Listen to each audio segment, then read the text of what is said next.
اللہ تعالیٰ سے اپنی بات منوانے کا اس سے بڑا عمل اور کوئی نہیں۔ جس شخص کی بھی دعائیں رد ہو جاتی ہیں، قبول نہیں ہوتی، وہ شخص نماز ظہر کے بعد اس عمل کو کر لے۔ چند منٹوں کے بعد وہ اپنی جاگتی آنکھوں سے اپنی دعا کی قبولیت کو دیکھ لے گا، کیونکہ یہ آیت الکرسی کا ایسا عمل ہے کہ جس کے اندر اللہ تعالیٰ کے کئی اسماء مبارک موجود ہیں۔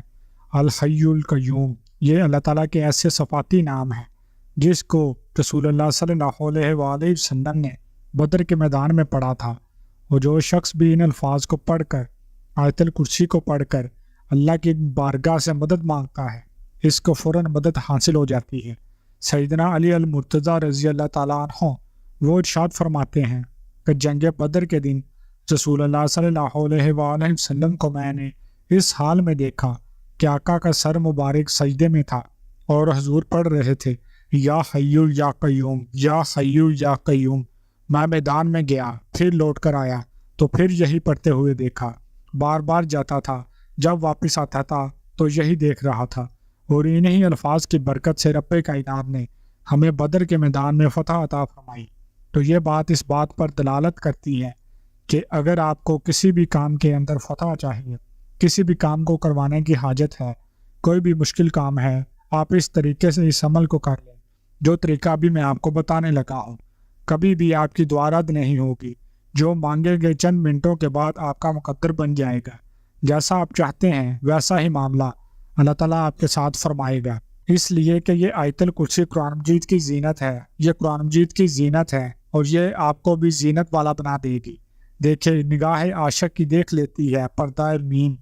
اٹھا کر وہ کسی علامہ اقبال نے کہا تھا کہ نگاہ عاشق کی دیکھ لیتی ہے پردہ میم کو اٹھا کر، وہ بزم طیبہ میں لاکھ بیٹھے ہزار منہ کو چھپا چھپا کر۔ تو آپ جس حال میں بھی جیسے بھی اس عمل کو نماز ظہر کے بعد جس وقت بھی کریں گے، اور آپ اسی جگہ بیٹھے بیٹھے اپنی جاگتی آنکھوں سے سارے نظارے کریں گے۔ اور میں آپ کو بتا دوں، یہ آیت الکرسی اکثر عاملین حضرات اس کو اپنے وظائف میں رکھتے ہیں، صوفیہ اپنے وظائف میں رکھتے ہیں، بڑے بڑے بزرگ تھے جو بڑے پائیدار مظلوم، وہ اکثر آیت الکرسی کو اپنے ورد میں وظائف میں رکھتے ہیں۔ اور آیت الکرسی کے حوالے سے حدیث پاک کے اندر بہت زیادہ فضیلت آئی ہے، اور اس کے بہت زیادہ وظائف بھی موجود ہیں، اور جن کے گھروں کی حفاظت نہیں ہوتی، چوری ہو جاتی ہے، نحوست آ جاتی ہے، پریشانی آتی ہے، شیطانی وسوسے آتے ہیں، مختلف مصائب اور مختلف قسم کے مصائب کا سامنا کرنا پڑتا ہے، وہ لوگ فقط اس طریقے سے آیت الکرسی کو پڑھ لیا کریں، ساری زندگی کے لیے ان کے گھروں کی حفاظت ہوگی، ان کے گھروں کا نقصان نہیں ہوگا، کسی بھی قسم کی کوئی مشکل نہیں آئے گی۔ اور میں آپ کو بتا دینا چاہتا ہوں کہ آج جو عمل میں آپ کو بتا رہا ہوں، کیونکہ آیت الکرسی کے اندر اللہ تعالیٰ کے 17 نام موجود ہیں، 17 نام دیکھیے گا، جیسے کہ اللہ سب سے پہلا لفظ اللہ، پھر اسی طرح پھر الحیو، پھر القیوم، پھر تخذو، پھر نقو اندہ ہوا حفظہما علی العظیم۔ یہ تمام کے تمام اسما جو ہیں یہ اللہ تبارک و تعالیٰ کے ہیں، اور 17 نام اللہ تعالیٰ کے اسی ایک آیت کے اندر موجود ہیں۔ جب آپ اس کو پڑھیں گے تو پھر اس کے نظارے اپنی جاگتی آنکھوں سے دیکھیں گے کہ دیکھیں، ایک شخص کو ہم ایک لقب سے پکارتے ہیں، اس کے اچھے نام سے پکارتے ہیں، تو بندہ دنیا کا طریقہ آپ کو سمجھانے کے لیے بتا رہا ہوں کہ اگر آپ کسی بھی شخص کو اس کے اچھے نام سے پکارتے ہیں، بلاتے ہیں، وہ بندہ آپ پر خوش ہو جاتا ہے۔ جب آپ اللہ کو 17 ناموں میں سے 17 ناموں سے پکاریں گے، 17 ناموں سے پکاریں گے، اور پھر آپ نے ایک بار آیت الکرسی کا، میری بات میں بڑی اہم اور نقطہ آپ کو بتا رہا ہوں، جو شخص بھی اس پر عمل کرے گا اس کی زندگی بن جائے گی۔ جب بھی کبھی کوئی ضرورت پڑے، جب بھی کبھی کوئی حاجت ہو، نماز ظہر کے بعد آیت الکرسی کو اس طرح پڑھ لیا کرے، ہر مشکل آسان ہو جائے گی۔ سب سے پہلے آیت الکرسی کو سمجھیے گا، میں جو سمجھا رہا ہوں کہ 17 نام اس کے اندر اللہ تعالیٰ کے ہیں۔ جب آپ 17 صفاتوں سے اللہ تعالیٰ کو 17 ناموں سے یاد کریں گے تو اللہ کے فوراً مدد حاصل ہو جائے گی، اللہ پاک آپ پر خوش ہو جائے گا۔ تو جب رب بندے پر خوش ہوتا ہے تو پھر اس کی ہر دعا کو قبول فرما لیتا ہے۔ جب بندہ رب کو راضی کر لیتا ہے، خوش کر لیتا ہے، پھر جو مانگتا ہے رب اس کا مقدر کر دیتا ہے۔ اس لیے وہ مقروض ہو تو قرضے سے نجات مل جاتی ہے، وہ اس کے پاس کوئی کاروبار نہ ہو، اس نیت کے ساتھ پڑھے تو کاروبار مل جاتا ہے، اس کی کوئی پریشانی ہو، کوئی حاجت ہو تو فوراً حل ہو جاتی ہے۔ اور کئی لوگوں نے اس کے برکتیں اپنی جاگتی آنکھوں سے دیکھ لی ہیں،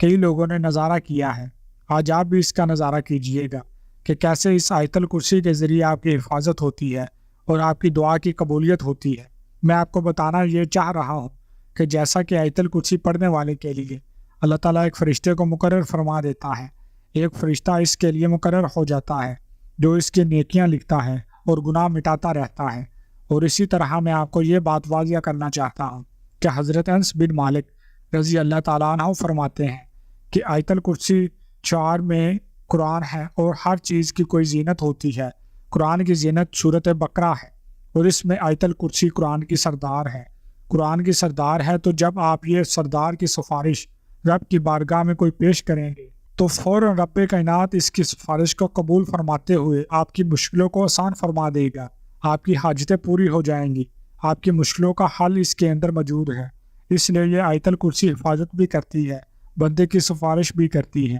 اب اس سے بڑھ کر اور کیسا عمل دو کہ جس کے ذریعے آپ کی زندگی سورج کی طرح روشن ہو جائے، منور ہو جائے، اور پھر آپ کو ایسے 4 چاند لگیں گے آپ کی زندگی کو کہ کبھی غم آپ کے قریب نہیں آئیں گے، کبھی پریشانیاں آپ کے قریب نہیں آئیں گی۔ جو لوگ کہتے ہیں وظیفہ پڑھنے سے ایک دن میں کچھ فائدہ محسوس ہوتا ہے، دوسرے دن پھر ویسے ہی ہو جاتا ہے، میں آپ کو بتا دوں ایک صحابی نے رسول اللہ صلی اللہ علیہ وآلہ وسلم کی بارگاہ میں بے برکتی کی شکایت کی کہ میرے گھر میں بے برکتی آتی ہے،